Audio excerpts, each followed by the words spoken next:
Kapla. Happy Thanksgiving. Hello, world. It is BirdOPrey5. Hope you guys can hear me. Let me do a quick sound check. Yes. Yes, you can. Okay, welcome everybody. Joseph Patrick, number one in the chat, says food channel today. No, Joseph, unfortunately, no video on the food. Although MomOPrey may have a story or two about food a little later. And Actor says, hola, welcome Actor, 47 Yorktown.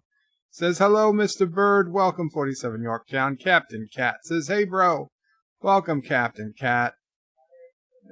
MomOPrey is saying, happy Thanksgiving to everybody, even if you're not in the United States. Of course, we do know that most people, in the world do not celebrate Thanksgiving. Nevertheless, have a good day anyway, and, it's not the worst. Not the worst thing to have a day to give thanks, even if it's not, to pilgrims and Indians having a dinner together many, many centuries ago. Joseph Patrick with a €2 super chat. Do we listen to a properly stuffed bird? Joseph, I've not yet eaten today. I've eaten breakfast and lunch, but I haven't had turkey or dinner yet. So I wouldn't quite say I'm properly stuffed. But even if I was at the point where I was able to stream, yes, you should listen. And Resolute Germ, thank you, Resolute Germ, with a $2 super chat. Says, happy turkey, everyone. Thank you, Resolute. That's right. There's more chats. Actor says, happy Thanksgiving. I hope you receive a nice one. Thank you, Actor. John DeMarco says, greetings, everyone. Greetings, John DeMarco. Aberjam says, McClunky. And now I know what that means. And Actor says, turkey is an inspid. Turkey is an inspid in air. I can't imagine how inaspid it. I don't know. Is that an English word, Hector? It could be. It could just be like verity, one I never heard before and had to look up this morning.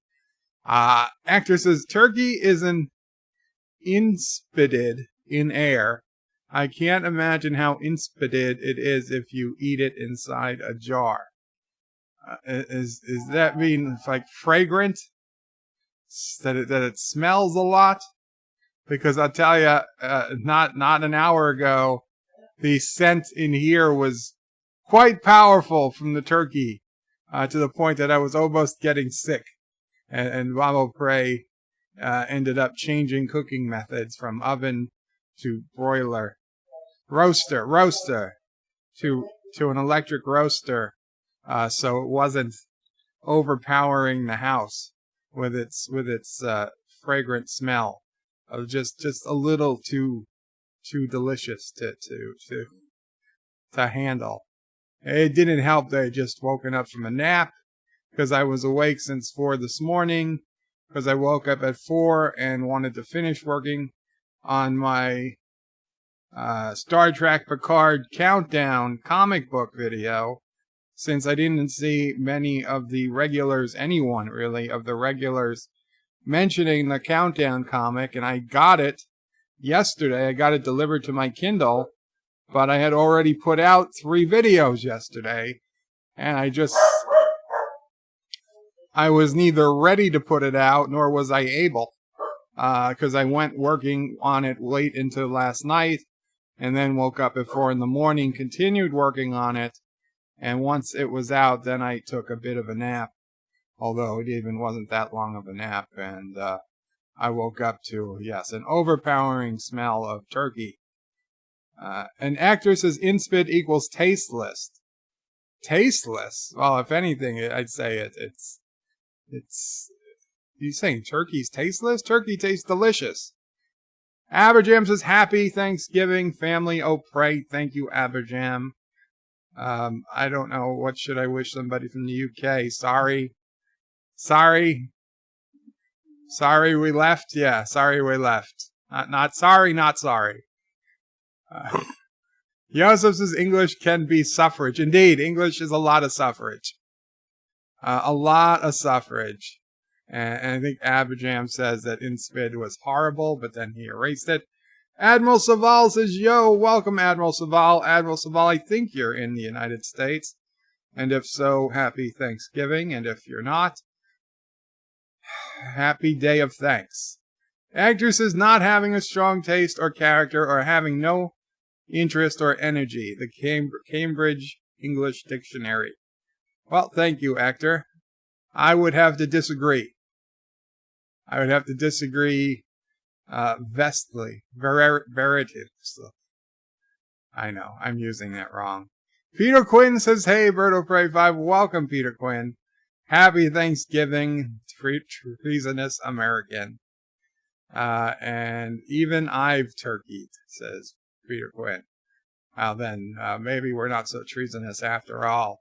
Joseph Petrix' good video about the comic. I will buy the printed version. Will be my first comic ever. Well, very cool, Joseph. To be completely honest, other than Garfield comic books, which I don't think count, the Countdown comic for Star Trek 2009 was the first comic book I ever remember purchasing. Now, I have no idea why would they give the same name to the 2009, because the Star Trek 2009 series was called Countdown, and now the Star Trek Picard comics are called Countdown. It makes no sense. I don't think, it doesn't seem to make any sense to me. I don't know, unless it's a continuation. I mean, it doesn't claim to be a continuation of the prior comics, although even the prior comics did deal with the destruction of Romulus. So maybe there is, although to be honest, in reading this comic book, I didn't really see, I didn't see anything that reminded me of the 2009 comic. So I don't know. I have no idea why they decided to call it Countdown. It just seems to be, confusing people when they Google or search for it.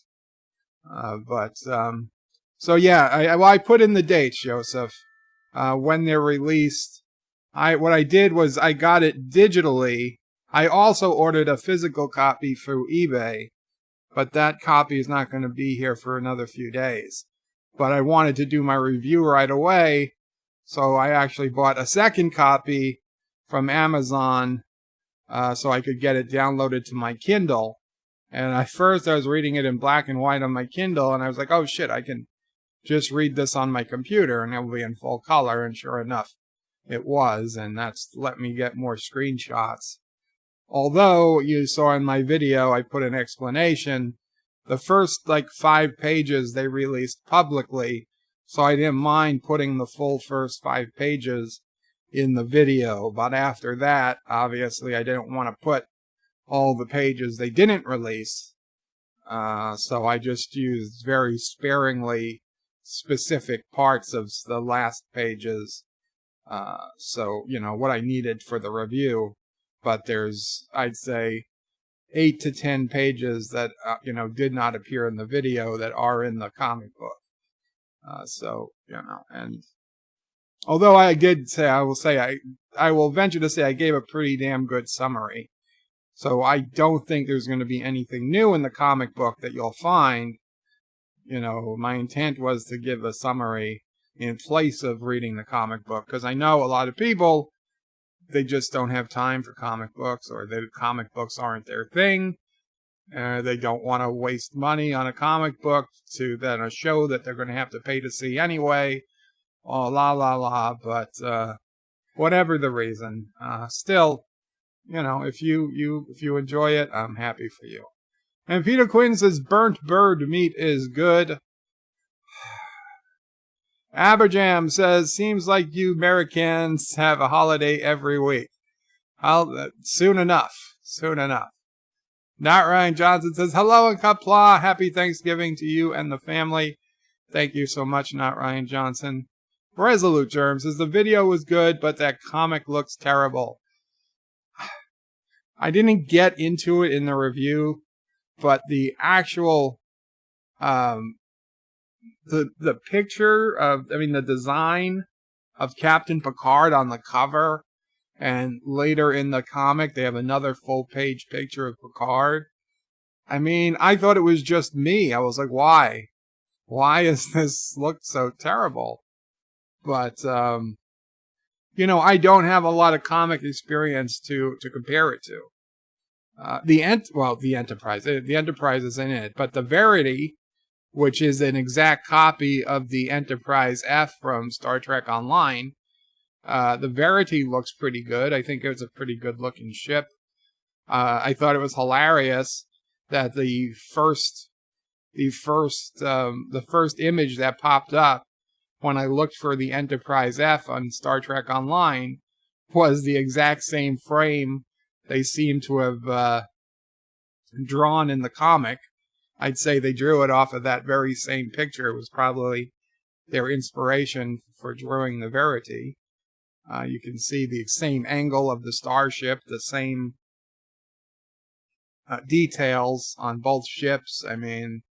There's no way they weren't looking at that original ship as the source material. Peter Quinn says Picard is JJ verse. Well, Peter, here's the thing. No and yes. In the JJ verse started because of Nero going back in time after the destruction of Romulus. But the destruction of Romulus doesn't happen in the so-called JJ timeline. The destruction of Romulus happens in what we think of as the main, I'll call it the main Star Trek timeline. I don't want to call it Prime because that has its own connotations. I'm going to call it the main Prime line, right? The Prime line that's supposed to be TOS and TNG and Deep Space Nine and Voyager and the TNG movies. That timeline. In that timeline is where Romulus goes, the Romulus star goes supernova. Now, it's not only supernova, it's mega hyper supernova. So it doesn't only destroy the one Romulan system, it destroys, parsecs and parsecs of galaxy. So dozens, if not hundreds, I think it's more like hundreds of star systems are in the blast zone of this supernova. And that is supposed to have taken place in the main Star Trek timeline. So Star Trek Picard takes place after that has gone supernova and supposedly is in the so-called main Star Trek timeline. However, the JJ verse was given birth to because of that supernova. If that supernova never happened, Nero never would have gone back in time looking to get vengeance on Spock and the Federation for letting Romulus be destroyed. So that him going back in time is what created the JJ verse. If Romulus somehow never gets destroyed, then there would be no JJ verse. And considering that it is well established, there are 50 different ways to time travel, right? There are well-known, documented ways to time travel in the Star Trek universe, including simply using a bird of prey to go around a star, using the Bajoran orb of time, using various other, time-traveling technologies they've discovered from the Borg and other species. Why would they allow Romulus to be destroyed and that billions and billions of people presumably to be killed and not use time travel to prevent this from happening, or at least warn people in the past to leave so they could leave the system safely? It breaks all barriers of common sense. However, it's the only way to have a major story, right? We have to assume that they never ever use time travel, even though it's quite easy to do so. So it's easy enough, you're allowed to use time travel to save one planet from one alien probe, but you're not allowed to use time travel to save 1,000 planets or 100 planets from a supernova. It makes no sense. But whatever, we'll deal. We're Star Trek fans. We've seen worse. It will be if the series is good, I will excuse all of that. That's fine. I've excused bigger things. John DeMarco says, why did they use the name? Lack of originality, I would guess. The guy who worked on this comic, whatever his name is, I didn't care to learn it, is also the guy who worked on the 2009 Countdown comic. So I just don't know. Actresses, all signs point to yes, Peter. Well, yes and no. It's kind of like the JJ verse and the main timeline both come back to the Romulus explosion. So it's kind of in both timelines. Although, to be honest, in the JJ verse, going forward, they should know the Romulus star is going to explode, 2 centuries or a century and a half before it does. So maybe they actually are able to stop it in the JJ timeline, or even if they can't stop it, they surely have enough time to evacuate all those systems. So in the JJ timeline, Vulcan is destroyed, and in the main timeline, Vulcan is okay, but the entire Romulus system is destroyed. And looking at that map, I would say a fair number of Federation worlds are also going to get destroyed. But assuming the Federation gave those people priority in evacuations. As much as Captain Picard, Admiral Picard, seems to say everybody gets an equal shot, that doesn't make sense. Admiral Saval says, "Happy Turkey Day, BirdOPrey." Thank you, Admiral Saval. I mean, just in the Countdown comic, Admiral Picard goes on a rant about how he can't just evacuate the Romulans and leave these primitives who don't have warp drive to die. But I mean, we've seen in Star Trek The Next Generation many a times Captain Picard was 100% willing to leave species who had not yet achieved warp to die. He was going to let the entire planet, he let the entire planet that Worf's brother was on, millions of people, die. He only saved one small group that Worf's brother beamed up to the Enterprise against Picard's orders. He saved one small group of that planet. The entire rest of the planet was left to die from a natural disaster that they could have prevented. At least they could have evacuated a hell of a lot more people than they did. But no, he let them die. Okay, he let die Data's pen pal people. He let them die, except the one girl, which Data had the pen pal with. He let die. He was going to let die so many other systems. So he clearly, the prime directive in the 24th century clearly says it's completely okay to let a sentient species die if that sentient species has not yet achieved warp technology. So these helpers or slaves, whatever the Romulans, whatever they want to call them, the natives, they're not warp capable. If the Romulans weren't on that planet, Picard would presumably be letting them die, right? I mean, Picard, they're only going to Romulan planets. God knows how many planets have pre-warp civilizations on them that they're just leaving behind. So, I really think Picard was making a bigger deal than he needed to over these primitives. And don't get me wrong, I get it. You see the person in front of you, you see them helping, it totally seems wrong to leave them to die. But if you know the bigger picture is that if you don't save the Romulans, you're going to lose a lot more people than you would have if you saved the Romulans. There's probably no way to save those 5 million people anyway. And in one thing that I didn't even bring up in the review was the fact that this system was so far away from the supernova, they were saying that there was a decent enough chance the system wouldn't actually be affected by the supernova and that these people would be able to return home once the star blew up. And, you know, as long as they were outside the danger zone, like they're right on the edge of the danger zone. So there's a chance, you know, like the planet has a pretty decent chance of surviving the explosion. So leaving the natives behind isn't even guaranteed death. It's just taking their chances. And that's much better chances than Picard has given many other civilizations over the years. But I digress. Like I said in the video.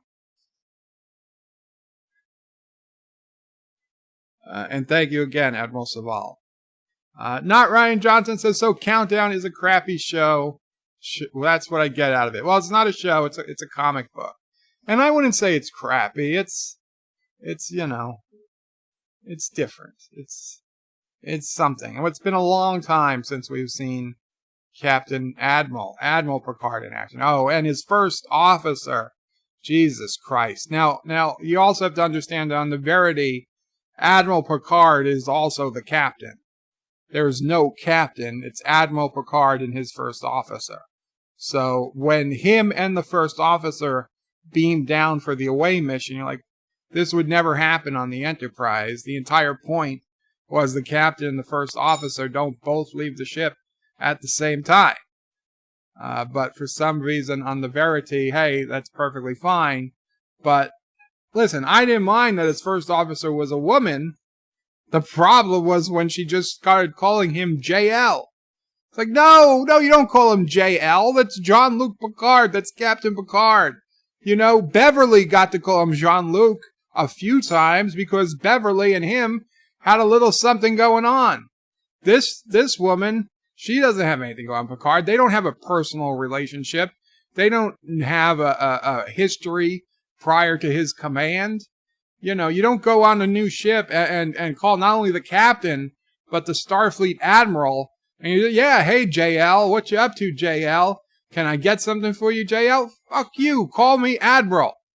My name is Admiral Picard. You call me Admiral. If I want to call you number 1 or number 2 or whatever, I'll call you that. But you don't get to give me a nickname. And even in the comics, she's like, oh, he's like, are you never going to call me Admiral Picard? She's like, oh, you know you like it, JL. Something like that. You know you like it. Like, what the fuck? Come on. I don't think they have something going on. Frankly, he could do a lot better.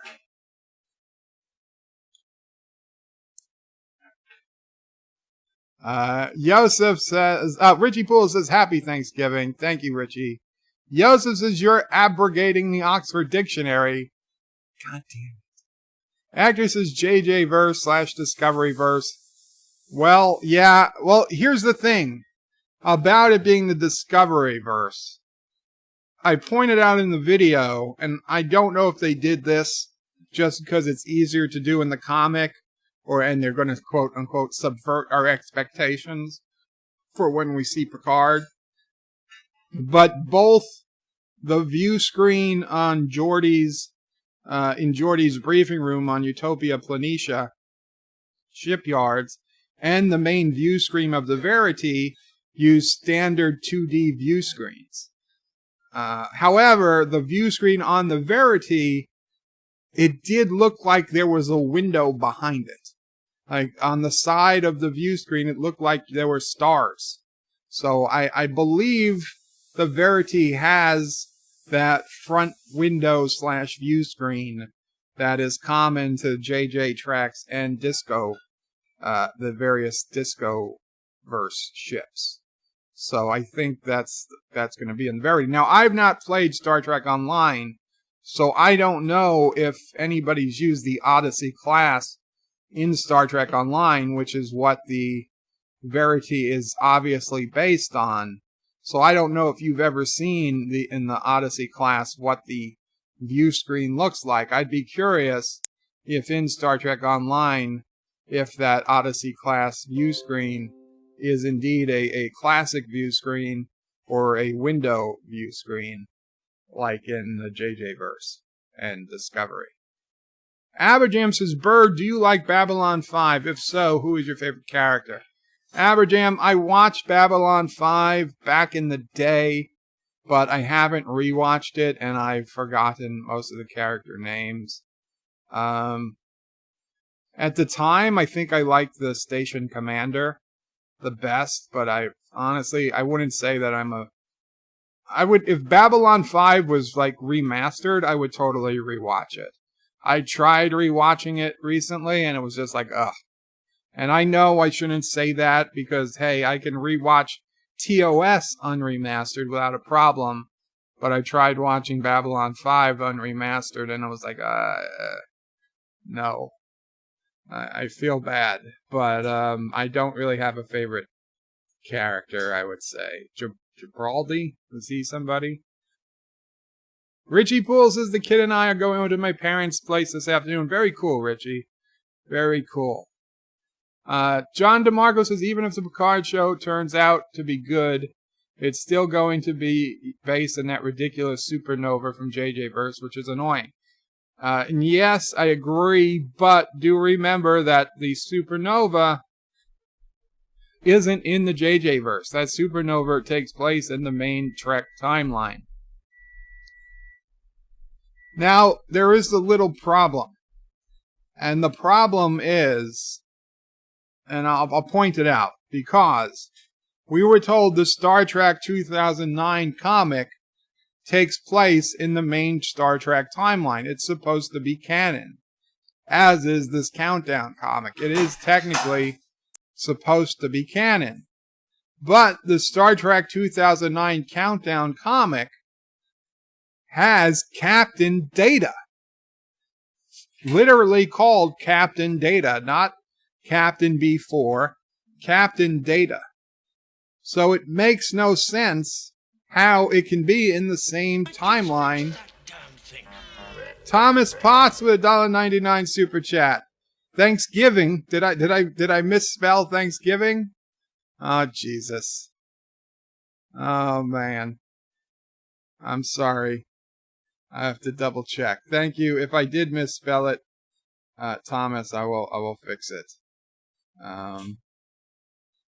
But yeah, so they have a Captain Data in the Countdown comic, which makes zero sense because, as we know, Data died. Data's dead. Data was vaporized with the destruction at the end of Nemesis, which that video clip I did put in my video today.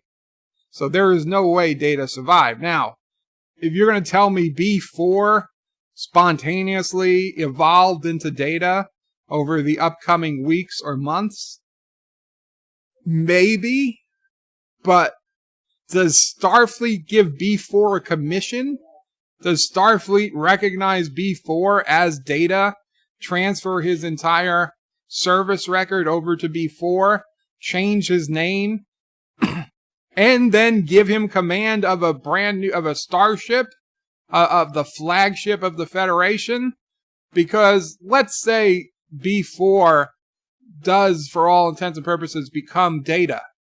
You know, maybe Picard believes it to be Data, and maybe Geordi understands it's Data, but I'd have a hard time believing that the Federation brass is going to take their words for it after that this Soon-type android that was admittedly made before Data and Lore and, you know, previously recorded as being a pretty shitty android, very primitive android, is all of a sudden able to take over for Data and take full command I mean, they weren't all that happy with giving Data command of a starship to begin with. Like, it wasn't 100% sure it was going to happen.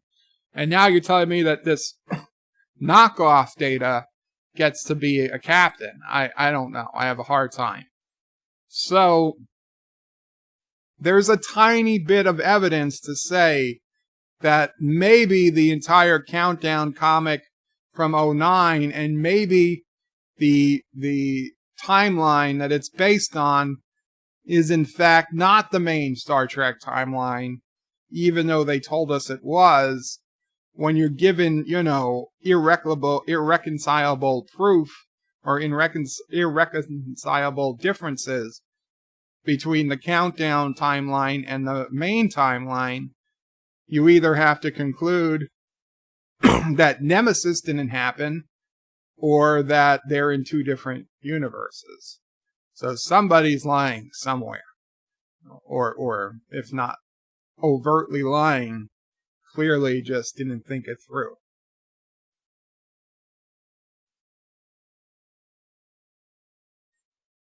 Actor says Aberjam, BirdOPrey's favorite character is President Clark, of course. Reggie Poole says, Bird, you're alive. I heard Mrs. Antitrekker cooked you up for Thanksgiving dinner. No, Richie. She's cooking up another 35-pound bird. A 38-pound bird. Jesus Christ. I don't know. How many people could Antitrekker be having? Although, he did tell the story how he used to eat, like, what, eight? He said 8 different Thanksgiving dinners. Right? He said wherever he used to work, they used to give him Thanksgiving, and he'd work 8 hours, having a plate every hour he worked. And then he'd come home, and Mrs. Antitrekker would cook Thanksgiving dinner. So Antitrekker was used to eating, 9 Thanksgiving dinners? So maybe she's cooking a bird because he's used to having 9 or 10 portions of Thanksgiving dinner himself. Oh, cooking for the church, says MomOPrey. That's very possible. Very possible. He doesn't have any family there. The only person he could have over for Thanksgiving is Lore. Which is also possible. Aberjam says Picard, Firefly. Yeah, that's not what the comics make it out to be. But everything we saw about the Picard TV show, it's possible. Actress is Richie Poole. DJ was hunting with him yesterday, too. I saw a DJ trying to chase down turkeys. MomOPrey heard the video. She's like, is DJ trying to run down turkeys? I was like, it's okay, Mom. He's on a very slow tractor. The turkeys are much faster. Peter Gwynn says, BirdOPrey comics. Think of the comic book animations from the 80s. Well, you see, Peter, I can't because I've never read 80s comics. That's what I'm saying. The Countdown comics were my first real comic experience, other than Garfield comic books, which don't count as comic books. Derek McManus says, Happy Thanksgiving to all my colonial internet friends. Oh, thank you, Derek. Happy Day of Thanks to you. 47 Yorktown says, BirdOPrey, I'm Canadian, so later today I will eat an entire can of jellied cranberry sauce in solidarity with my American neighbors. Well, that's very cool of you, 47 Yorktown. I know technically Canadian Thanksgiving Day was last month. And Peter Quinn says, yeah, Nero and Spock. Shronmore says, greetings, BirdOPrey, MomOPrey5, and fellow nerds. Greetings, Shronmore.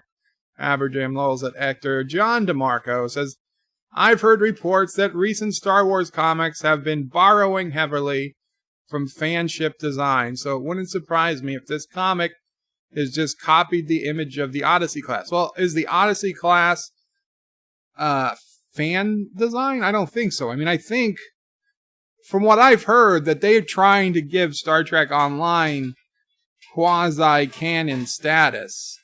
And I believe what I've heard is that the uniforms, and again, I don't actually play Star Trek Online myself, but I've heard the uniforms from Picard look a lot like uniforms from Star Trek Online. In fact, that was the entire reason I even thought to look up the Verity.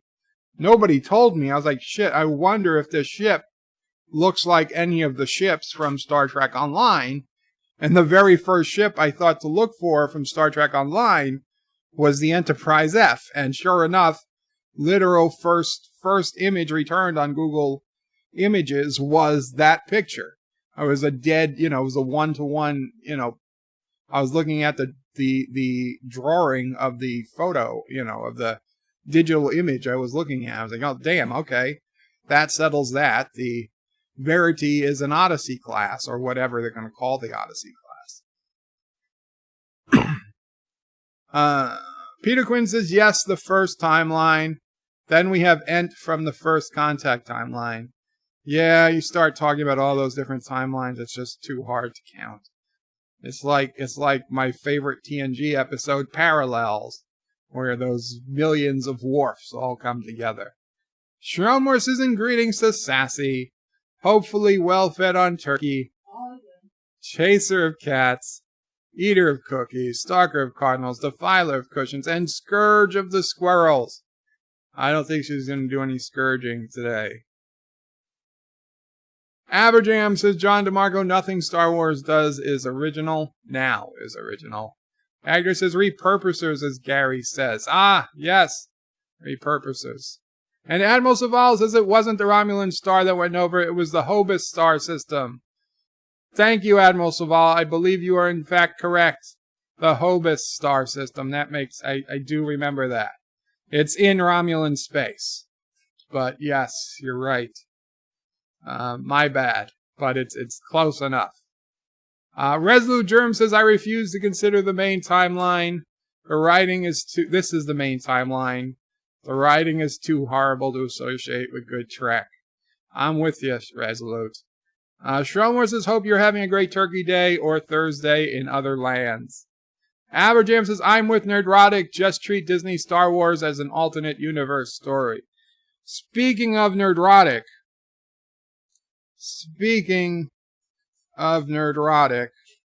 let's see, is this going to work? I considered putting this on the thumbnail, but I thought better of it. Hey, it's me. You're watching the BirdOPrey5 channel as seen on the Nerdrotic channel. This was Nerdrotic's live stream from last night. Greetings, everyone. And yes, we are live. I'm going to be if you go to tonight, an hour 37 and 40, one of my friends out there, BirdOPrey. Here, an hour 37:40. If you forward to that, listen. No, and parent your kids. One of my friends out there, BirdOPrey5, did a video. One of his friends. I'm one of Gary's friends. There might be something sitting right in front of our faces that can solve all this. Now, I got to look into it because it seems way too simple. But the general audience tab might be the answer. I'm not sure, so I haven't done the research. He's talking about Copa. Yeah, so what it is again, I don't know all the details, but BirdOPrey5 has been in and out of forums for 20 years, so he's had to deal with Copa for 20 years, and he said the general audience thing is actually the solution. I will link his video when I get a chance. Go take a look at it. I don't think he ever linked the video, but subscriber. He's awesome. Yeah, he's brilliant. Awesome. I watch you, BirdOPrey5. Keep up. Did you hear that? Geeky Candy watches me. Geeky, if you're ever watching, say hi. Good work. Please. And Midnight's Edge And After Dark. Tom, what's up, buddy? So there we go. I got 50 plus seconds on Gary's stream last night. What? Oh. 50 plus seconds on Gary's stream last night. He called me a friend, and Geeky Candy actually says she watches. So that's very cool to hear. Because I had no idea. I don't think she's ever made a comment, but it's, there's a lot of people who watch and don't comment. You comment, MomOPrey. You comment. So anyway, I thought that was pretty cool. I had another Oh, and MomOPrey has a Thanksgiving story. Oh, another Thanksgiving story?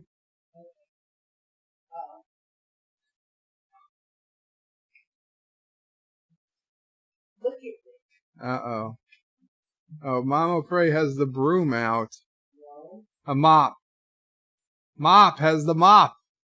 Well, that's not. Uh-oh. What did you need the mop for, Mop? Oh, funny you should ask.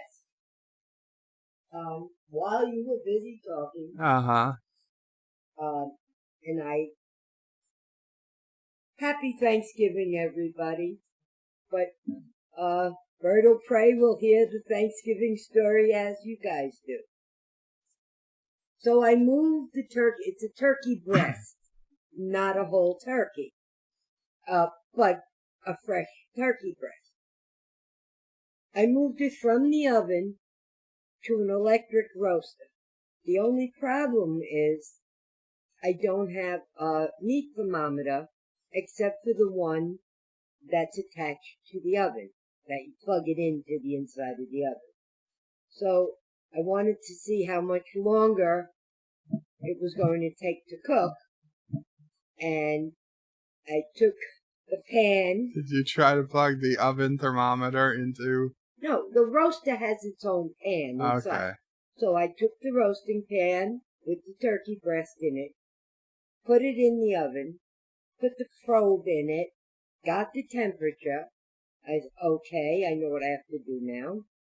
I took it out, and as I was carrying it back up to the roaster, I hit the edge of the oven. I saved the turkey breast, but almost all the juice spilled. Ah, no juice. Spilled Oh. down Sassy. the cabinet, in the oven, and on the floor. Sassy. She already cleaned up the floor. Sassy, took care clean of up the in the oven. kitchen, Sassy. Clean up in the I took care of kitchen. the oven and the cabinets, and then came with the mop to mop up the rest of the floor. So that's my Thanksgiving story for the day. We'll see how the vegetables and the potatoes go. I hope I don't have a repeat. Yeah. Mm-hmm. Oh. But I saved the turkey, Joe. I saved the turkey. Yay. Okay. No problem. So, we're gonna have So I dry turkey. No, I have gravy, but not the juice. Anyway. It could have been worse. We could have lost the turkey. Yes, and Sassy would have had a wonderful Thanksgiving. But she had a good portion of the juice cleaned up before I got it. It's Sassy. Sassy got the good part. Awesome. And the floor's clean.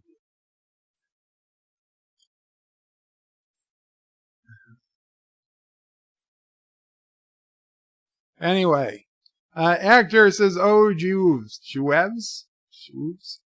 John DeMarco says the Guardian of Forever would work too. Exactly. Yes. There's no reason to not just give up and let Romulus and Vulcan and let the Romulus and Vulcan stay destroyed.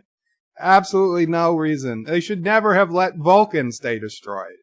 Okay, Star Trek 3 should have been Star Trek 4 with Spock, old Spock, telling young Spock how to do time warp.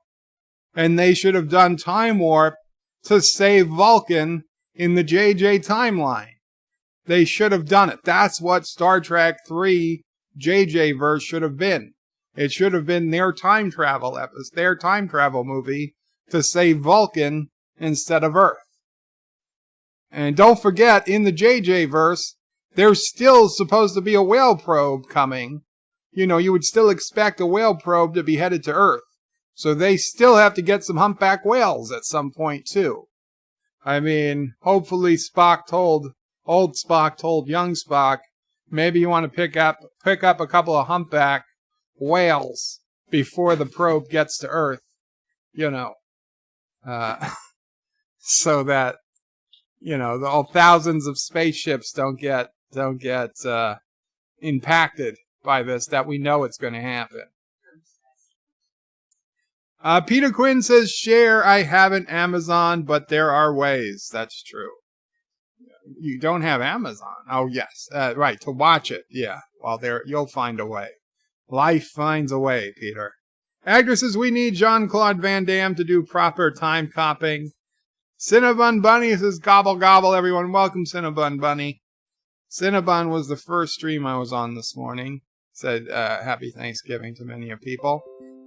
Peter Quinn says, they'll evac with loads of time to spare. Aberjam says, Hector, good idea. Sending in the LGBT 1000 would be pointless. Peter says, Prime Directive depends on personal opinion. Yes. Yes, as Ensign Mount Spock says, have you ever considered the Prime Directive was it illogical? Illogical and unethical. John DeMarco says, I really don't like Picard's take on the Prime Directive most of the time. Well, don't forget, it's not just Picard's take. In the JJ verse, all of Starfleet was against Kirk and Spock saving that planet of people from a volcano. So something they could easily have done to stop this volcano from destroying an entire civilization, but because they're not advanced enough, and even though they're intelligent beings and they're sentient beings, and all they need is time to get to, and they would be equals with all the other races in the Federation, because they didn't make it to that point before a disaster, a natural disaster happened that was no fault of their own.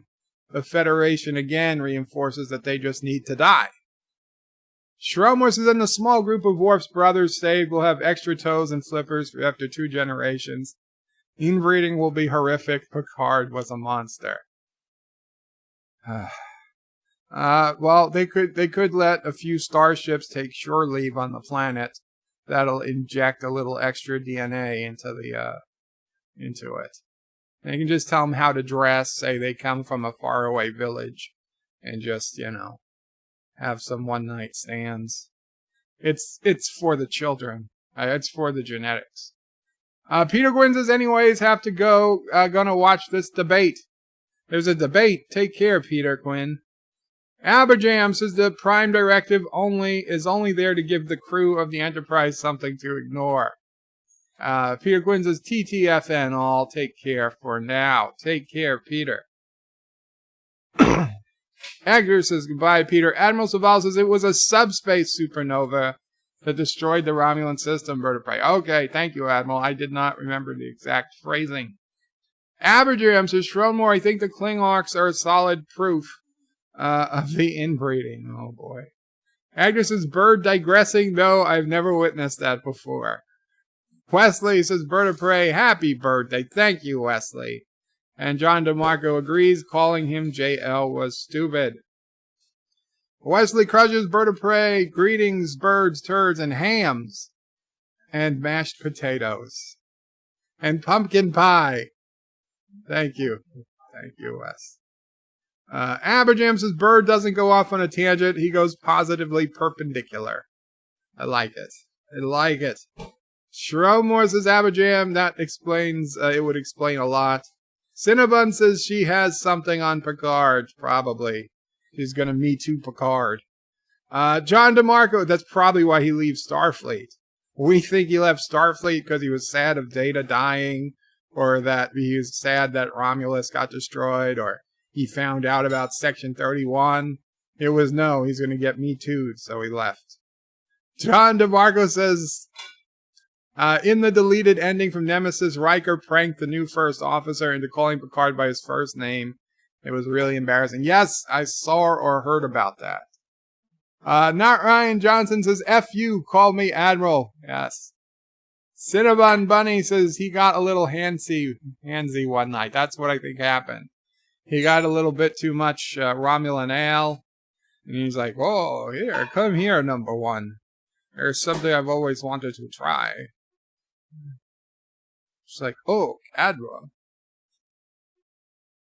Richie Poole says, call Picard whatever you want, just don't call him late for Thanksgiving dinner. Night Breeze, happy Thanksgiving, BirdOPrey and everyone. Night Breeze, welcome. Happy Thanksgiving to you, Night Breeze, if you celebrate. Good to see you. Feel like it's been a while. Aberjam says, Shronmore, Klingork titties, and decapitated babies for the win. Wow. Wesley says, how is everyone? California is flooding. Soon all of Hollywood would be in the ocean. Blame global warming. I'm not going to blame global warming. I'm going to shake its hand. Cinnabon Bunny says, I have that ship. It's a normal view screen. Okay, so the Odyssey has a normal view screen. Well, in the comic book, it kind of looks like there might be a window. Track 95 says, Wesley, do you know how to swim? Cinnabon says, bye-bye, California. Shrumor says, Aberjam, and each Klingork has 2 backup genders. Wow. Resolute says, Wesley, hooray for global warming, indeed. And Wesley says, Track 95, yeah, I'm a great swimmer. I have a 500-foot-long wooden boat in my backyard just in case of a flood. Yes, the Crusher Ark. He will take 2 of every species of lunch meat onto the Ark. Thomas Potts. Wow, am I that far behind? I just got to Thomas Potts' $1.99 super chat with the misspelled Thanksgiving. Wow. No, I'm only a few minutes behind. Cinnabon says it will eventually be the JJ verse. Yeah, well, it's weird. It's weird. Aberjam says Shronmore, only 2 Klingorks are clearly not progressive species. Miss Londell says Kapla, Kapla, Miss Londell's groovy movies. Shronmore says BirdOPrey, I'm actually working on a short character video on Jabaldi from Babylon 5. Just getting footage together for it. Oh, very cool, Shronmore. I will watch that video when it comes out. Joseph Petrick, do you think the comic will only have tangential relevance to the series? Or will it be utilitarian to the series? Well, if it's anything like the Countdown comic for 2009, and it's by the same person, and basically I assume it will be, I wouldn't say that you can't watch the series without watching or reading the comic, or say watching my videos about the comic. But I think if you did read the comic or watch my videos about the comic, I think it will fill in a lot of information that would be nice to have, right? I mean, because you could watch Star Trek 2009 and just not understand why Nero was there, and it really doesn't affect the movie. But hey, it gives you a reason to understand why Nero was so pissed, and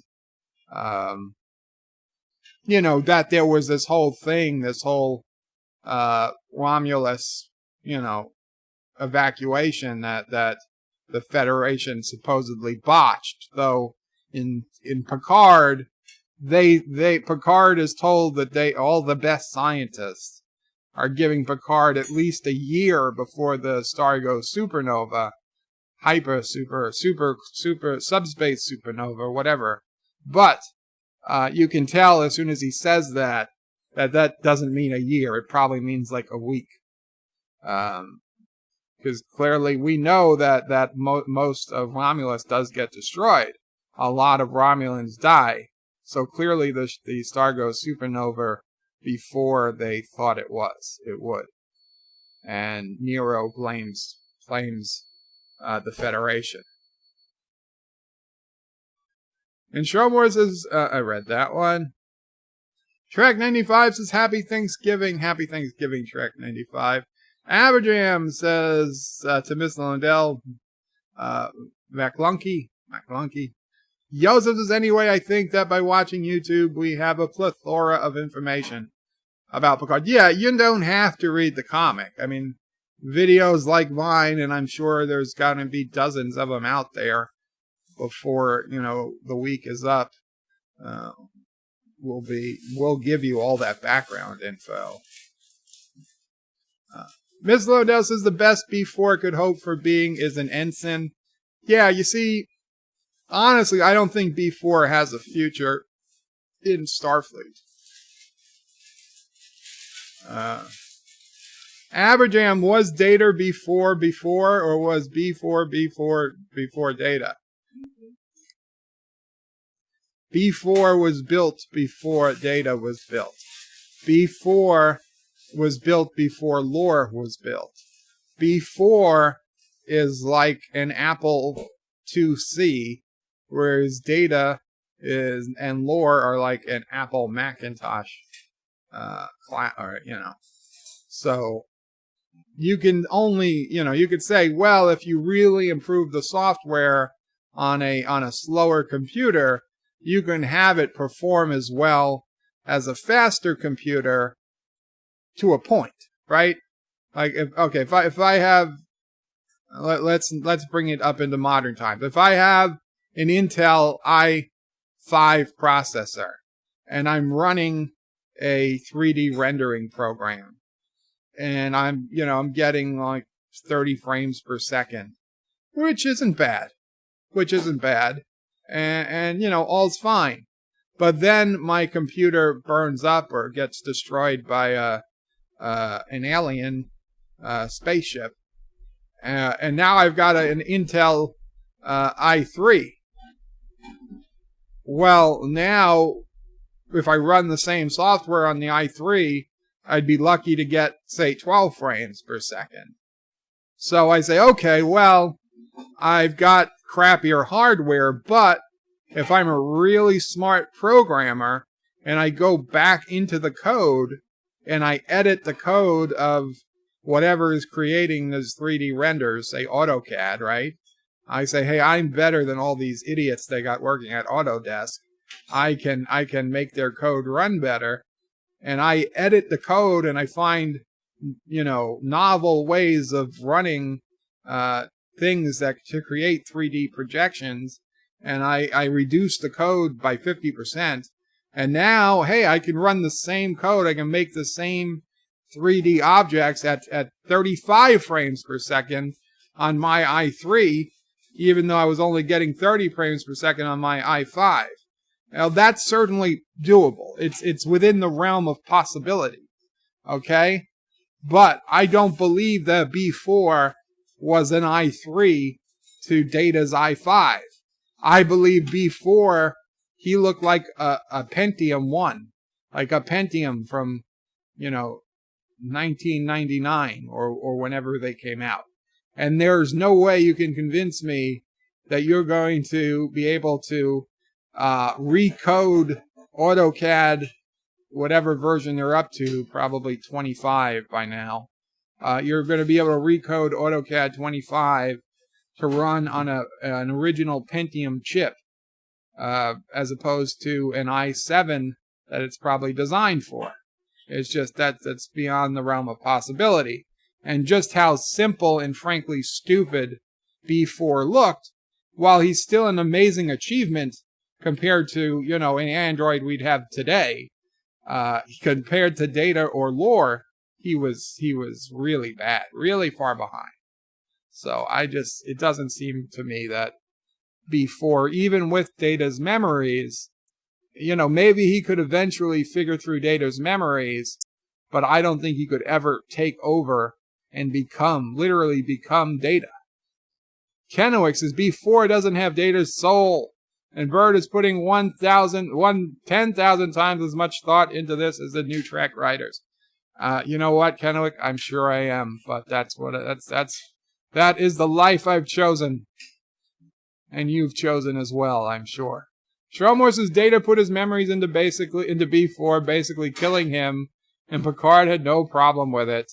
That never sat well with me. I don't think it killed him, though. I don't think he ever intended it to kill him. See, like, Data had all of the memories of the colonists uploaded to him when he was just a wee little lad android. I don't think putting the colonists' memories into Data killed him. I think it made him more. I think it made him grow. So I think Data thought putting his memories into B4 would make B4 grow. And I think it probably did. I don't think it killed B4. See, people assume that Data overwrote B4 and that B4 is going to turn into Data. But there's nothing canonical, there's no canon to say that happened. I don't think it's possible. Joseph says the Romulans in the comics seem to be continuously Are you guys purposely looking up words in the dictionary to screw with me? Continuously obdurate, despite United Federation of Planets seems to be munificent in many. Yes, you sons of bitches, you are in many aspects. Kennewick Sapiens is 38-pound bird. 38-pound bird. Whoa, it'd be easier just to cook two 20-pound birds. Well, it's anti-tracker. Abajam says, wait, Data put himself into B4 like Freddy did with Frank, you son of a bitch. It's Sister O'Prey. MomOPrey's got it. Good. Thomas's anti-tracker is feeding all the Krogan orphans that we rescued. You bit people didn't rescue anything. Track 95 says Abajam. Yes, he did. Shumwar says, dear God, that bird must have been for anti-tracker's snack. He will end up looking like Jabba the Hutt. You know, Camille was here. I don't know if anti-tracker's in the chat or if he'll ever see this or hear it. But Camille was here yesterday, and I was re-watching anti-tracker's stream because when anti-tracker was streaming, I was on the phone with the insurance company. Anyway, Camille looked at anti-tracker. She hadn't seen him in a while. And she complimented him. She said, "Oh, he looks like he lost weight." So anti-tracker, I'm not gonna tell you this personally, but if you happen to hear this, Camille was thinking you were looking pretty good, anti-tracker. But if you don't get to hear it, hey, it's too bad. I said it. I don't feel bad. I passed it along. Abajam says, track 95, filthy bastard. Bastardwad. Wesley says, I heard Amazon Air delivers 10-pound turkeys using drones. I did not know they were using drones yet. Joseph says, interlocutors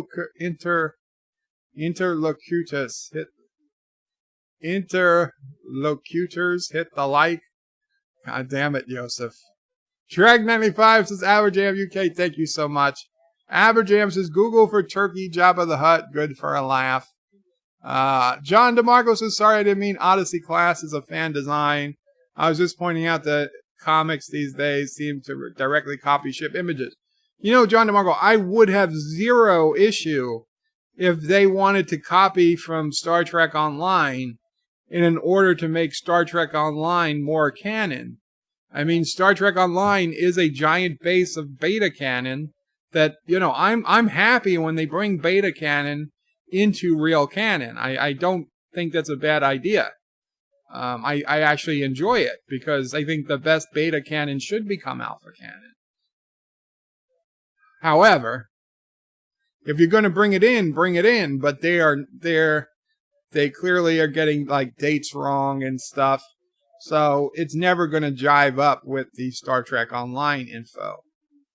Still, I think if it's a popular ship on Star Trek Online, then why not bring it in? I have no problem with it.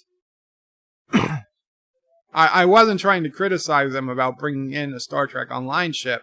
I actually think it's a pretty good idea because there are a ton of nice ships on Star Trek Online. Anyway, guys, I'm sorry. Hold on a minute. You know, you're going to watch some commercials. I'll be right back. 37 years ago, Club Med made a special arrangement with civilization. Send us your frazzled, you're crazed, you're beleaguered, you're burnt out, you're overburdened, you're tension-riddled, and we'll send you back a human being.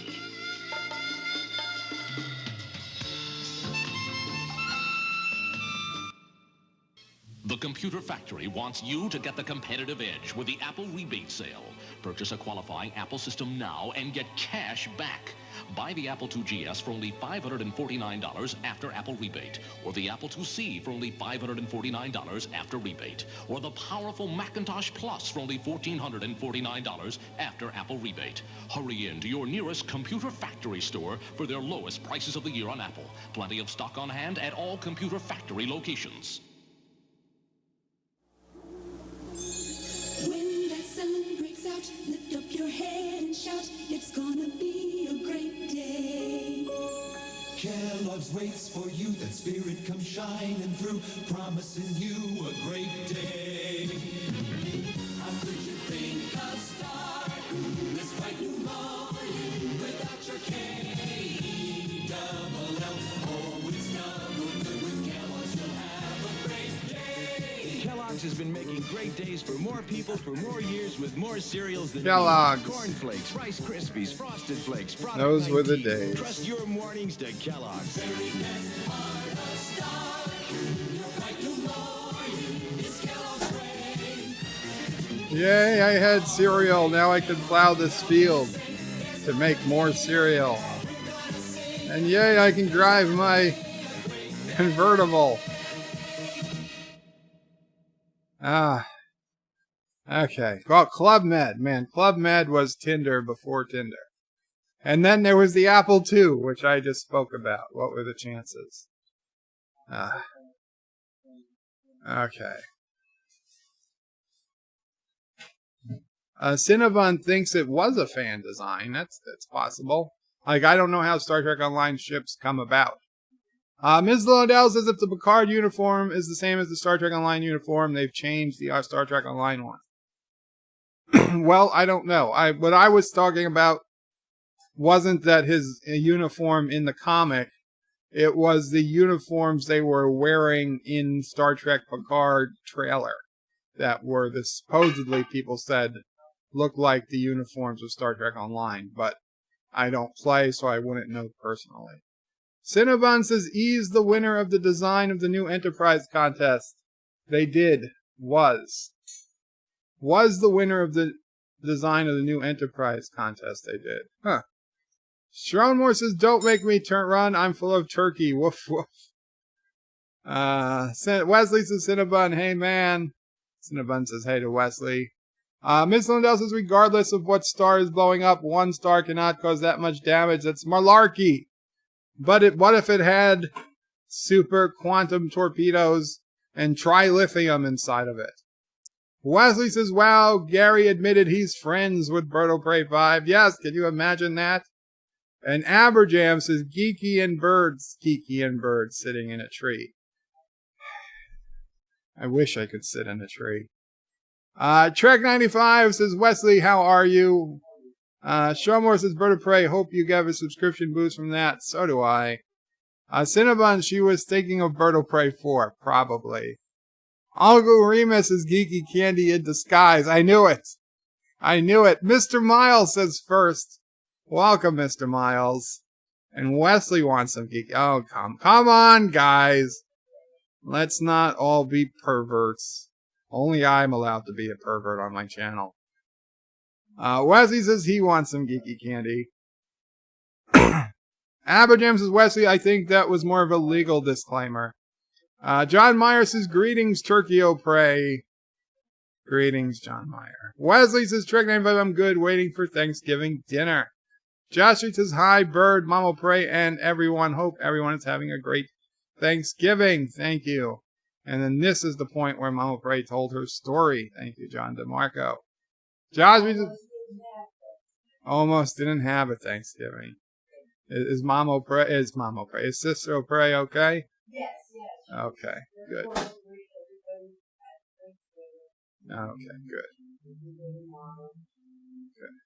good. John Street says, BirdOPrey, how was your sassy turkey? I don't have sassy turkey. Wesley says, everyone call him TurkeyOPrey today. Track 95 says, Wesley, shut up, Wesley. John DeMarco says, do not shut up, Wesley. Aberjam says, we don't celebrate Thanksgiving here, but if anyone wants to send me a 10-pound turkey. 10-pound turkey? Might as well just get a big chicken. Bisalone Dallas says, there goes the gravy base. Yes. Uncle Remus says, Sassy loves Thanksgiving. Sassy's work is never done, says Schrodmore. Josh Reed says, lol, Sassy's plan for her is to have some turkey worked. Sassy, did you move the stove so MomOPrey would accidentally hit it? She has that guilty look on her face. Aberjam says MomOPrey could just mix the gravy on the kitchen floor and dump the... No, God. Resolute Germs has just replaced the turkey juice with lemon juice and rum.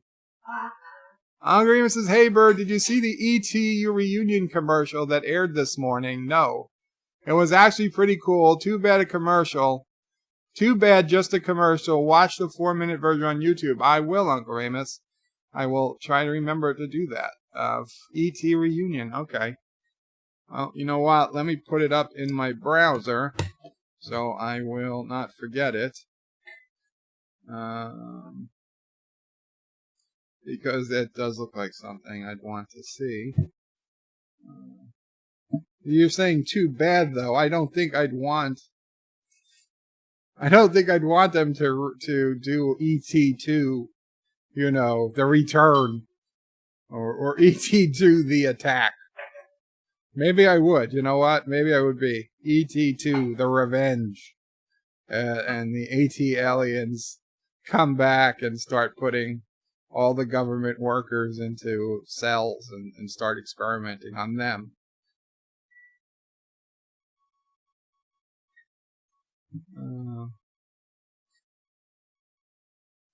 ET2 Spielberg approved holiday reunion.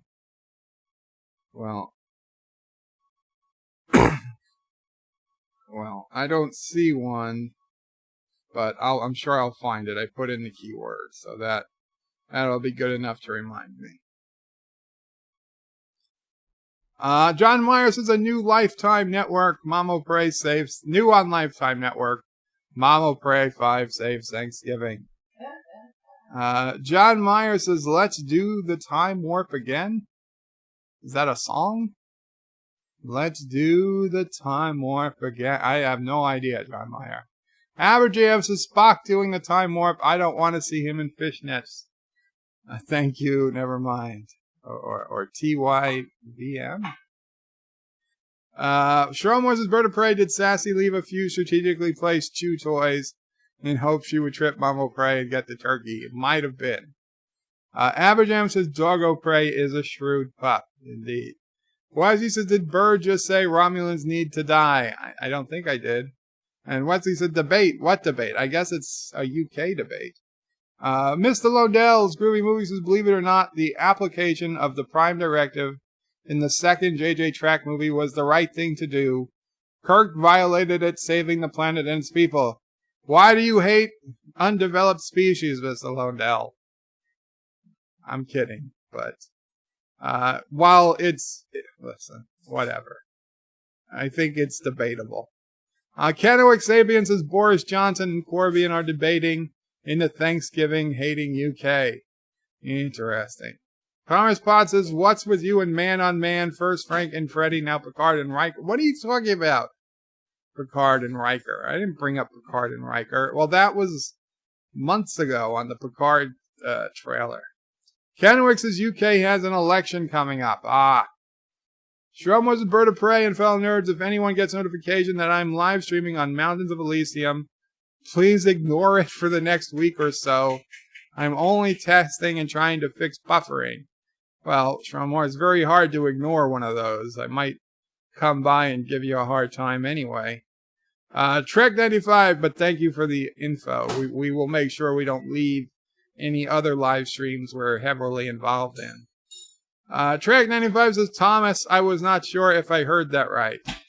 Donnie Pearson, welcome Donnie. Says, hello BirdOPrey5 and all from the greater Seattle area. Happy Thanksgiving, America and Americans. And speaking of the United Kingdom, I remember my first and only Thanksgiving there back in 2007. Very cool, Donnie Pearson. Wesley says, BirdOPrey, it is 7 of the lunch meat kind, 2 of the kinds I don't eat, and 2 of each womankind. Wow. Trolita, welcome Trolita. Happy Thanksgiving, you crazy beast. Happy Thanksgiving, Trolita. No poop speech. No poop speech, people. Trolita's here. Resolute Germ, what the F is a subspace supernova? Apparently, it's a supernova that blows up bigger than a regular supernova. Kennewick is the nerdy cousin of the champagne supernova. Track name is Wesley. What are you having for dinner? Joseph says Bird of Prey data is an Android. How dare you compare it to Apple? Oh, yes, I get it. Okay, I get it. I didn't get it the first time I read it. Because the phone's Android first. MomOPrey got it before me, son of a bitch. Track 95 says, if that's B4, does he still have his second port? Oh boy. Track 95 says, Joseph Patrick, a very good one. Aberjam says, so the lore of B4 is B4 was before lore. Or the lore of lore is that he was before before. No. The lore of B4 is that B4 was before lore. Period. The end. Kennewick says, Bird is hardware shame. Bird is hardware shame. Unsubscribed. Oh, I'm hardware shaming? I'm just stating the facts, Kennewick. Josh Reed says, Joseph, okay, data and B4 aren't anything like Apple. They are more like B4 Windows ME, and data is like Vista.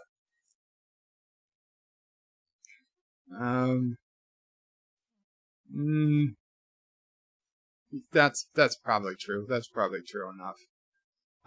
Wesley, or even 7. Data's more like Windows 7. Wesley says, Track 95, I'm having a BirdOPrey5 with some anti-mashed potato pie and lore reloaded pie and some nerdrotic green pea casserole. Wow. Oops, says Wesley. And some Picard wine. Track 95 says, Wesley, lol, nerdrotic pea. I guess that's, he had to have something to drink. Wesley says, Track 95, never mind that. Too much information. Miss Lundell says, Bird of Prey, with all of this Picard speculation, are we even sure that was data that was blown up in Nemesis? I think we're pretty sure it was data that was blown up in Nemesis, yes. Because B4 was still there after data got blown up.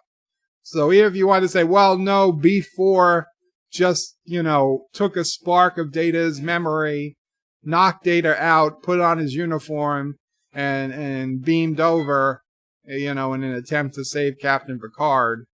But that might have worked had we not seen B4 afterwards and know that B4 was still alive and well after Data killed himself. Well, killed him, destroyed the ship, killing him. Kennewick says, yes, Data will pull a Palpatine. Lol, being at ground zero of an antimatter blast is nothing. Just needs some lead lining. Yeah. He jumped in a lead-lined refrigerator. Mark Andy says, I'm so sad to hear about Camille's eye issues. Oh, good one. Good one, Mark Andy. Joseph says, Josh Street, I see you're a fan of Windows devices. Trek 95 says, Wesley, I want some of that wine. Share some. You want some nerdrotic pea wine? Miss Lundell says, no beer commercials. I'm sorry, Miss Lundell. I don't believe so. Kennewick says, wow, selling the 2C in 1987. Yeah, a little late, right? And selling it for almost as much as a 2GS. Mark Andy says, is Wesley also having some Doomgate oh my god. I don't think so. Dragon 5 says, Mark Andy, be nice to Wesley, maybe a little. Mark Andy says, pity DJ is caught in the vicious cycle of cornflakes. Cornflakes, yes. Cornflakes, cornflakes. Aberjam says, frankly, I think Anti-Trigger's channel is a waste of internet space. Quick, somebody grab that soundbite of Bird and send it to Anti-Trigger. Ah, you son of a bitch. Epic says, the Epic Beard is God of all creation. Record button is ready. Captain MKG says, afternoon from Vegas. Happy Turkey Day to everyone. Let's be thankful, won't we? Hashtag MST3K. Yes, Vegas is where I often dream I am, Captain MKG. Do you live in Vegas or are you visiting? Trek either way, good for you. Track 95 says Bird of Prey, Turkey-O-Prey 5 day.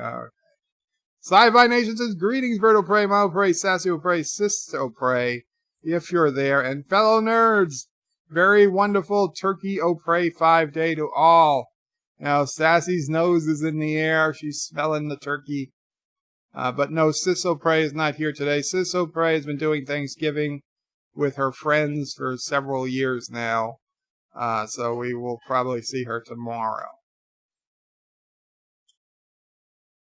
Averjam says, we're going to get Bird in so much trouble. My middle name is Trouble. Well, if I think, no, it's Lawrence.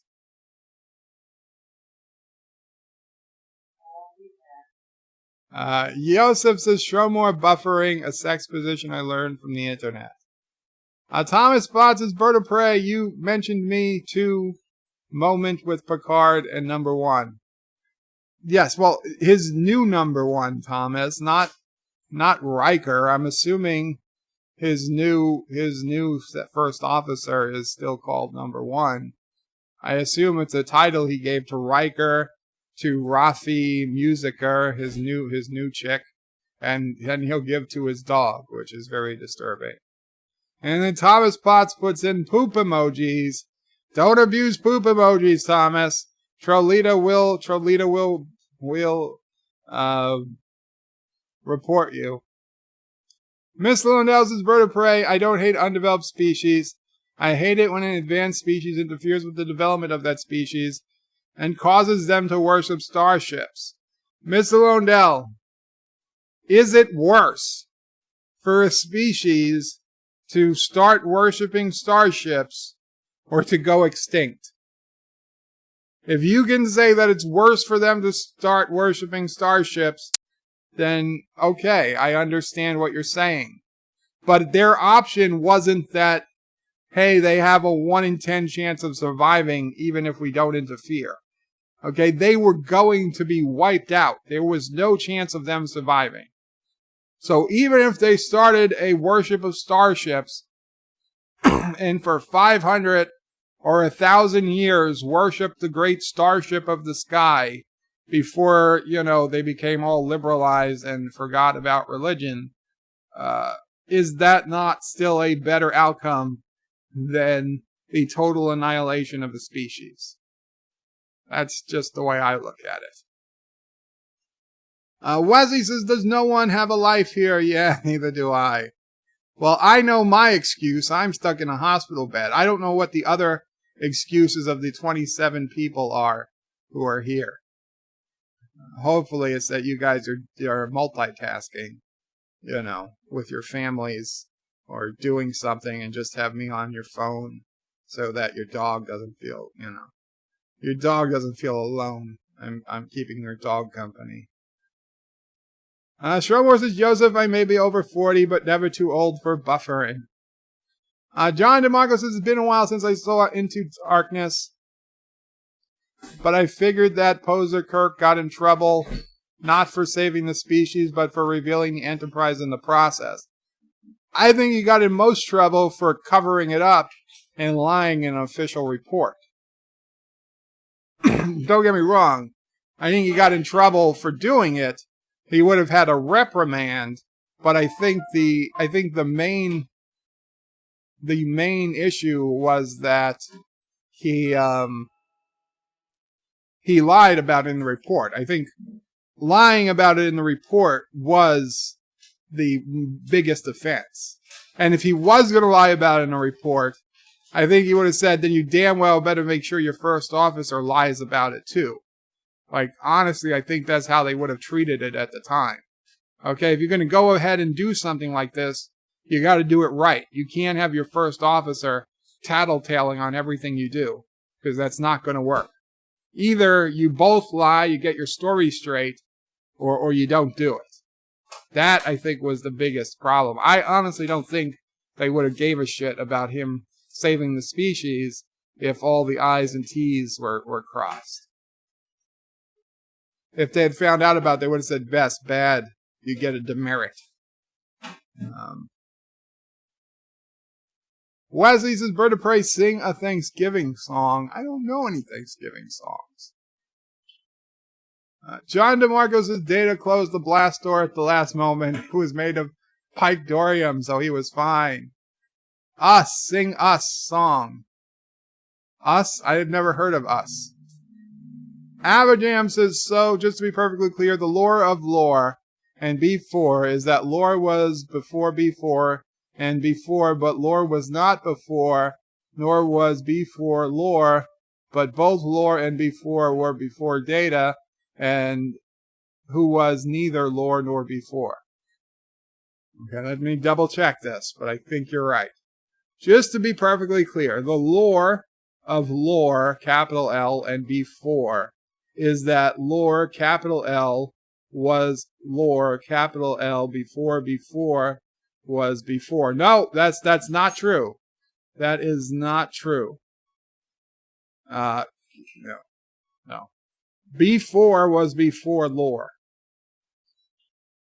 But lore was not before, nor was before lore, that's true. But both lore and before were before Data, that is true. And neither lore, who is neither lore nor before, and that's also true. The only incorrect part about that was that lore was lore before was before. Lore was lore after before was before. Trek 95 says, Bird of Prey, what is the Turkey Day song about? I don't know the Turkey Day song. Wesley Data was my best friend growing up. He is my hero. Very cool. And Aberjam says, Joseph, the sound of Freddie and Frank in Locked. Oh, Jesus. Donnie Pearson says, this live stream is among the things I'm thankful for.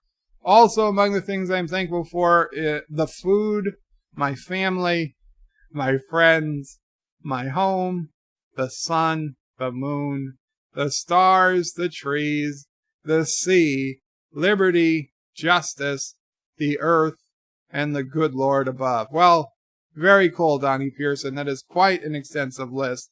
And I hope it is not in the order of most importance. Putting the food before your family. I mean, you can argue about where the good Lord belongs, but the food before family, I don't know. Joseph says, the Everything Wrong With channel made fun of the worship of the spaceship, and they behave like millions of Trekkies on Earth. Okay, haven't seen it. Schromer says, the High Priest will have a really bad haircut and start each service with, I'm not saying it was aliens, but it was aliens. Yes, Georgiuku. Whatever hell, the ancient aliens guy. Wesley Crusher, Bird of Prey, you are really good about keeping my dog entertained while I'm busy. Well, I'm glad I'm good at something. Mr. Londell says, Bird of Prey, somewhere out there is in the great expanse of the universe. A primitive civilization just died as I type this. Extinction is a part of life. Someone lives and someone dies. And Mr. Londell, I get that.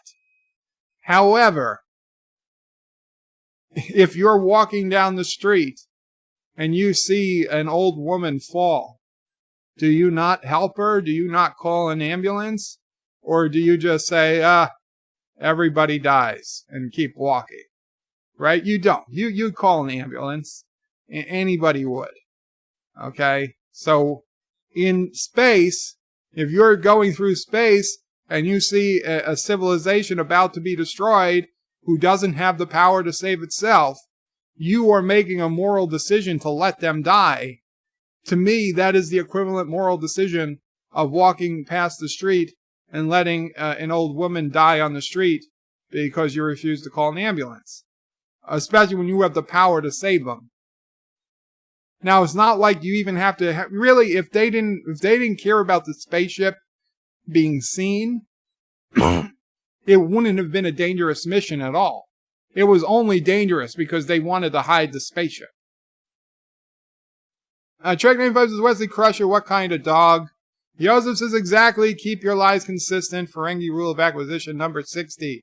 Right, and remember, Garrick says the moral of the boy who cried wolf never tell the same lie twice. So that's a little inconsistent there in advice between Ferengi and Cardassian lying. Wesley says Trek 95, a husky Labrador. Oh, very cool. Bird of Prey, are you thankful for Karoga? Of course. But even more important, Karoga is thankful for me. Trek 95 says Wesley Crusher cool. Send a pic on Discord. Sci-Fi Nation's Bird of Prey. My excuse is I made a nice turkey dinner for the fam while enjoying a rare extra day off and tuned in to see Bird on YouTube, but he's hiding behind a jar. We all know who the real turkey is now. I am sorry, Sci-Fi Nation. Yes, I was not decent enough to go on camera right now. Shronmore says, I always keep my lies consistent. And Sci-Fi Nation, I hope you can take with just seeing the animated or the graphical representation of my beautiful face and the 3D rendered aquarium in which it dwells. Mr. Lundell says, Bird of Prey, here is probably what happened. Lore was already dismantled and stored somewhere in a Federation warehouse on some planet, and they simply take some before parts. I agree. I think if they put in Lore, the android named Lore, into Star Trek Picard, it solves some issues. And it doesn't make sense that when they deactivated Lore for the last time, what did they do with him? I think like Section 31 probably got him. Ms. Lundell says you put them in Lore and some Lore parts into before. Oh, Jesus. That's going to totally throw off the lore of what was before Lore. Joseph says, Tronmore, don't lie. I don't lie. That is a lie I'm sticking with. Aberjam says, okay, so the lore of Lore before is that Lore was before, but was not before, who was not Lore, but before, because Lore was not before Lore. Jesus Christ. You know what, Aberjam? I'm just going to take that, sure. Joseph says a few signs of appreciation for the stream are missing. Hit the like button. Hit the thumb, says Joseph. Thank you, Joseph. Yeah, guys. Can I get a like on Thanksgiving? Please. And Epic Beard says, wait, Bird is naked in a jar. TMI. I never said there was a jar. Excuse me.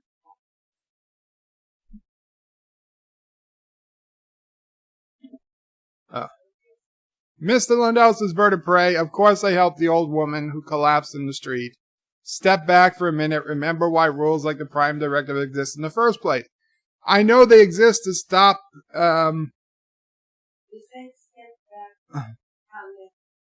No, it was not facetious. It was just, I'm sure he didn't mean it. I know. No, it's to prevent cultural contamination. But contamination is preferable to extinction 100% of the time. Right? 100% of the time. Right? If the only way I could be rescued, right? If I was stuck in a car, right? I was driving, I was in an accident, and I got stuck in a car, and my arm or my leg was irreparably stuck, and it was just a guy with a saw, and he did not have the jaws of life, and the car was about to explode, as shitty as it would be preferable for him to cut my leg off, to drag the rest of me away from the car before it explodes, than to just let me die. I mean, I think that most people would agree on that. So, yes, if you can avoid contamination, and if you can avoid sawing off somebody's leg, that is the best policy.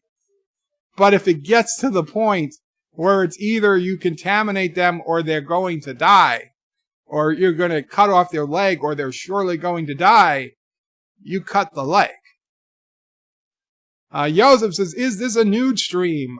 Only if you want it to be.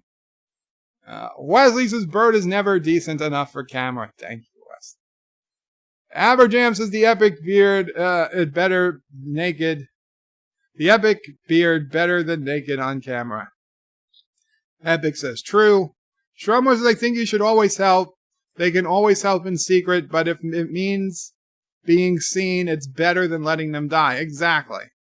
Exactly. It's best to help them in secret, but if you can't help them in secret, it's better to help them and be seen than let an advanced species, and by advanced I mean genetically, that there were humanoid species capable of thought and consciousness die, than to, possibly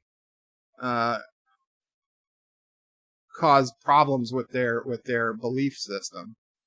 Miss Lindos says, besides, I don't think the old lady will worship me as a god for helping her and rendering aid. Well, you never know.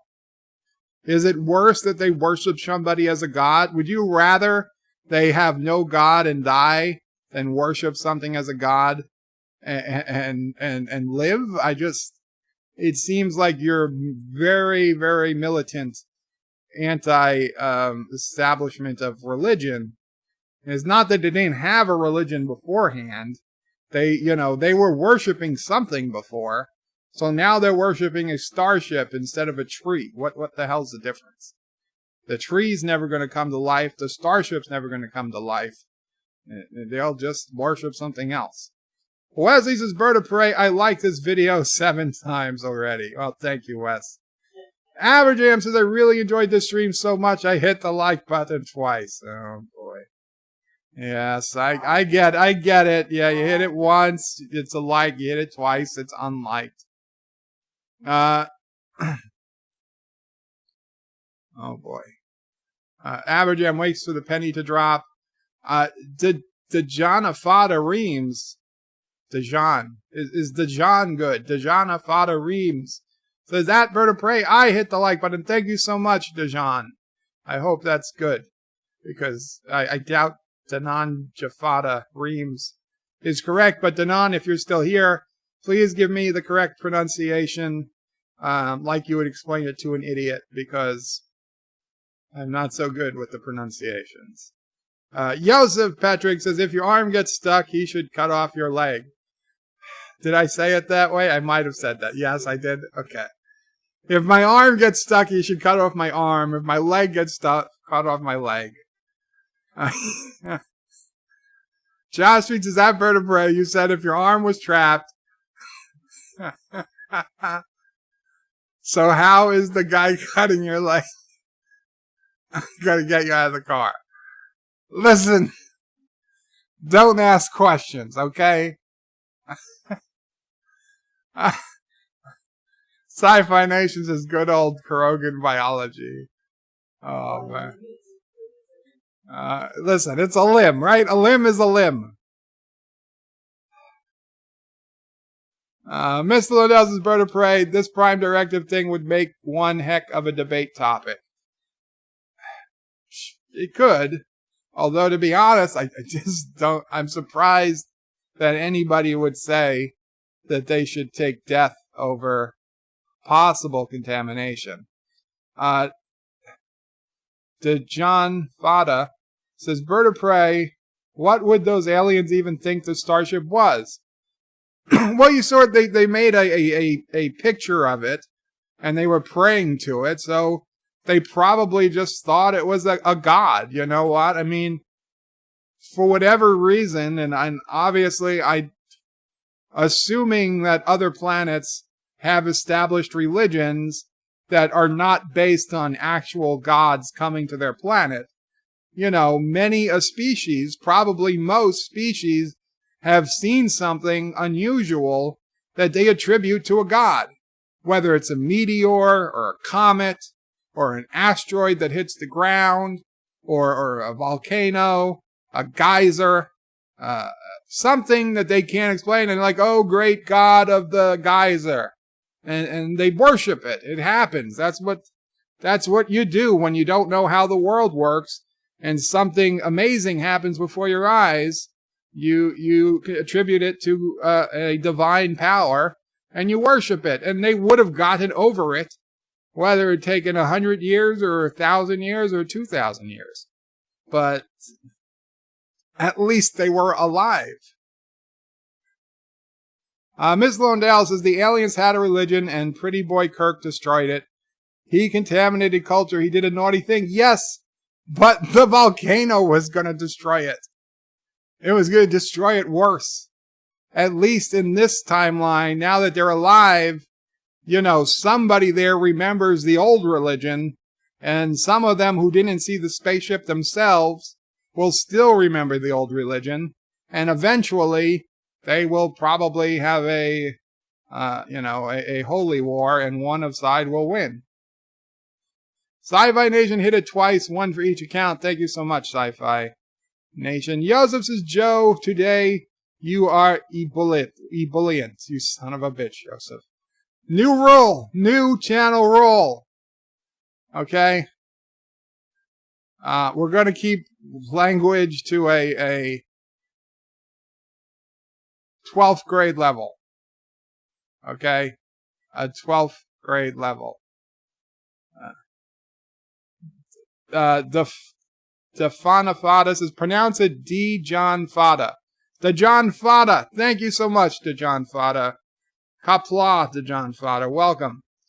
Aberjam UK said D. John Fada. I gotta remember. D. John Fada. Got it. Aberjam says, Bird of Prey. Backwards is Yerp O Drib. Kinda like that better.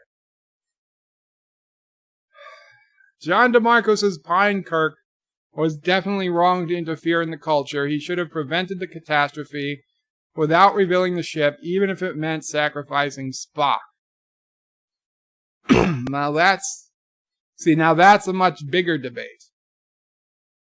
That is a much bigger debate. Is it worth sacrificing one of your crewmen to prevent the contamination of a species? You see, John DeMarco, that I would debate. That I could see the debate. I honestly don't see that there's a debate on the other side. D. John Fodder said he would rather lose a leg than an arm. You know what? I probably agree. Though I don't know if I'd rather. Yeah, well, yeah. Oh, hell yeah. I'd rather lose both legs than both arms. For sure. Yosef says to John Fada, Reams, welcome. You do not need to be crazy to stick with us, but it helps. Sharon Moore says, D. John Fada Reams, I've not seen you here before. Welcome to the chat. You don't have to be crazy, but it helps. Yes. It also helps to repeat yourself several times. I know one was Joseph, one was Sharon Moore. Aberjam says, what if you had a leg for an arm and an arm for a leg? You know, that's very common in Kurdistan. Kennewick says, Kirk probably started a holy war between traditionalists and UFOsians. Still better than extinction, indeed. And Track 95 says, worship of flying BirdOPrey5, indeed. Sci-Fi Nation says, why did J.J. Kirk hide the ship in the water anyhow? Last I knew, transporters worked just fine from orbit. Yes. Yeah, I don't even know why. Because J.J. Abrams likes hiding starships in water. Kennewick says, yes, J.J. Abrams loves spaceships in water for some reason. See Star Wars trailer. Maybe J.J. is a water alien, indeed. Track 95 says, speaking of debates, are you a master debater? Wow. Kennewick says, not if I lose 2 arms in a car accident. Aberjam says, Peter Piper picked a peck of pickled pepper. If Peter Piper pickled a peck of pickled pepper, where's the peck of pickled pepper Peter Piper pickled? 12th grade. That's not 12th grade. Jerome Moore says, Bird of Prey, Yosef, and myself seem to think alike. God help Europe. Nice. Yes. Oh. What was there? Is there something else?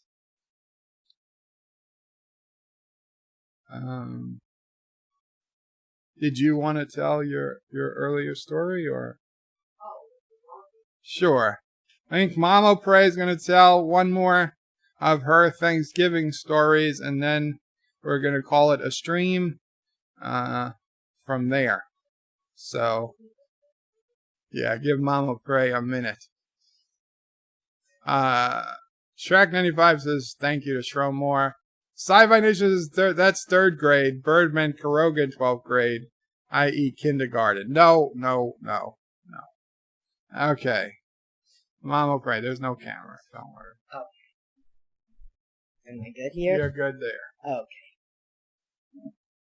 Happy Thanksgiving again for all who celebrate. This story goes back quite a long time. I must have been, I don't know, about 7, maybe 8 years old. It was soon after my father remarried, and we moved, and my stepmother got a brand new stove. And it was supposed to be, at the time, top of the line. It had a convection oven in it, which most stoves didn't have. And, she was so happy. I don't know, they had to have 40 people. Her family, my father's family, all invited to Thanksgiving dinner. The day started fairly early because people came from all over. And there was food galore and people galore. And my stepmother was busy cooking. And this oven you put the meat thermometer in the oven, in the meat, and just turned it on, and it let you know, it beeped when the turkey was ready.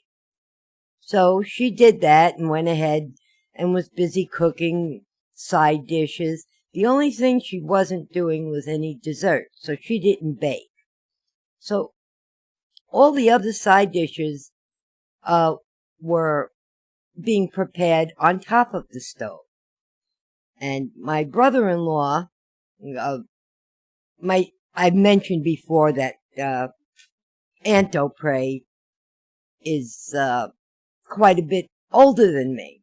So she was already married and had 2 children, and her husband had to go to work that night. So we were going to eat dinner about 3 or 4 in the afternoon, and everybody's running around having hors d'oeuvres and whatever. And we're smelling all the food cook, but nobody is smelling any turkey cooking. Now, MomOPrey had put that turkey in really early in the morning. It was quite a large turkey. I don't know that it was quite 38 pounds. I think that's bigger than I've ever heard. But it was close to 30, I'm sure. Well, sometime around 2 in the afternoon, MomOPrey decided to check the oven. And there was the turkey, still ice cold. I don't know what went wrong, whether she didn't hit the on button or whatever she was supposed to do, but that turkey had not even started cooking. Well, all I remember is sometime between 8 or 9 o'clock at night, dinner was finally ready. My brother-in-law grabbed one of the drumsticks and ran out the door because they had just about enough time to get his family home, get ready, and go to work. It was like nobody was very happy. People were like, we really got to go, and there weren't really enough hors d'oeuvres. And it was back in the day that you couldn't just say, well, we'll run out and get some, I don't know, something to hold over. I don't even think the pizza places were open in those days. But it was one of the more memorable Thanksgivings. It turned out everybody ate. It was a good turkey, but I don't think I'll ever put anything in the oven without checking in 5 minutes that it's actually started and cooking. Yes, that's good. Good advice. Yeah, yeah. Because I don't know what she did wrong, but she loved that oven, but not that day. Sure, she might have been drinking a little. Oh God, yes, And yes. alcohol might have played a part. Yeah, unfortunately, stepMomOPrey did have a few issues. Quite a few. But, cooking on holidays was one of her good points. Normally. One more thing. What I am grateful for today and every day is first and foremost my family, mainly SonOPrey, that he's still with us. We came so close to him not being with us for so long that I'll never forget that year in the hospital and how many times they prepared me for the worst. But I just knew the worst wasn't coming. And I'm so glad it didn't. And I'm also grateful for Sister O'Prey. And as long as they're both happy, I'm happy. Also grateful for everything else in my life. We have a place to live. We have food on the table. Almost not today, though, but...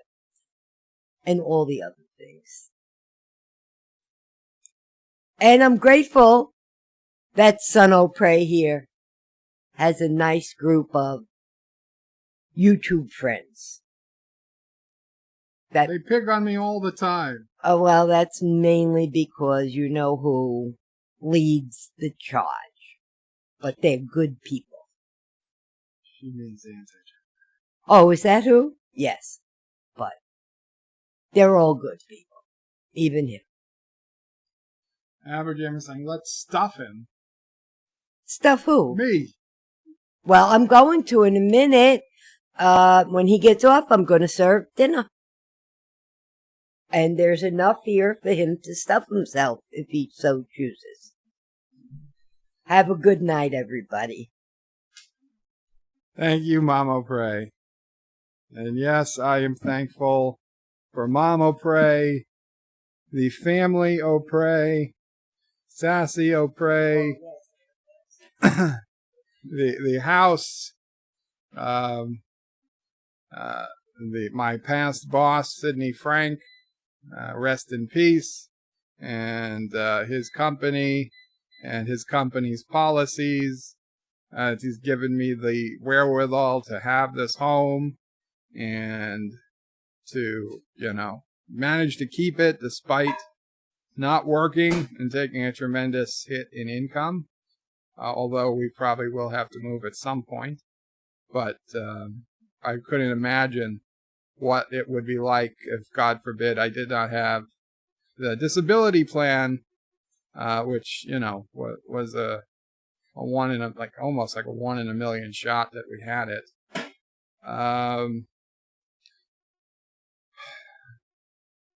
And also, of course, for all of you guys, everyone who hits the subscribe button, everyone who hits the like button, and most importantly, everyone who comes to my live streams and just says hello.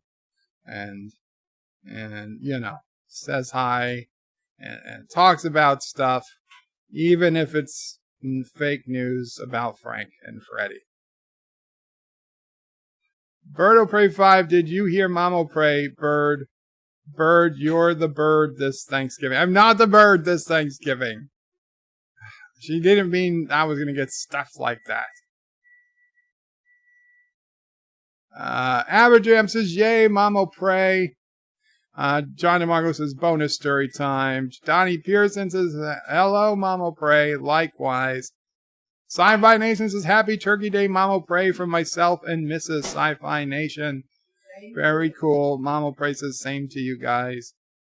Uncle Remus, time to fart out some turkey. Well, I hope not, Uncle Remus, but whatever. Aberjam says, is it me or his mom, Joyzy? I love that accent. No, not Joyzy. This is New York, Brooklyn accent. And Sci-Fi Nation says that's all in New York City, Aberjam. And Aberjam says, thanks, Sci-Fi. I have an English ear, but I do my best to distinguish New York from New Jersey. Don't always get it right, lol. There's New York, there's Brooklyn, there's Long Island, and there's Joyzy. Sci-Fi Nation says BirdOPrey, the great turkey of the universe. And that's where Aberjam says, let's stuff him. Okay. John DeMarco says, thanks, MomOPrey. Sci-Fi Nation says, that's Frank and Freddy's job. Thomas says, we are grateful for BirdOPrey, MomOPrey, and Sassy. Thank you. Aberjam says, pretty sure Freddy gave Frank a good stuffing every Thanksgiving. Thomas says, Bird is going to stuff himself with a bird. Aberjam says, Thomas, that is cannibalism or just meta. Lol. Thomas says, Karoga supports cannibalism when it's necessary. But it never is in Karoga because we have abundant food. Josh Reed says, BirdOPrey, did you hear MomOPrey, Bird? You're the bird this Thanksgiving. Aberjam says, Bird is the word. Track 95 says, BirdOPrey, I am thankful for you. And Aberjam says, we are all thankful for the tribe of Bird. You brighten our day. Thank you so much. Great kapla to everyone on this day of thanks, whether you are American or not. Have a good day. And Josh Reed says, Bird lives across the river from Robot Hell. That is true. Thank you all for watching my video. Please remember to comment, like, and subscribe. And don't forget to hit that bell icon. Without it, you won't get notifications of new videos. Check out BirdOPrey5.com, the new home of everything BirdOPrey5 on the web. You can also check out my forum at juot.net. I'm also on social media on Facebook, Twitter, and Gab. If you'd like to make a donation, check out paypal.me/BirdOPrey5 or on BirdOPrey5.com. Take care.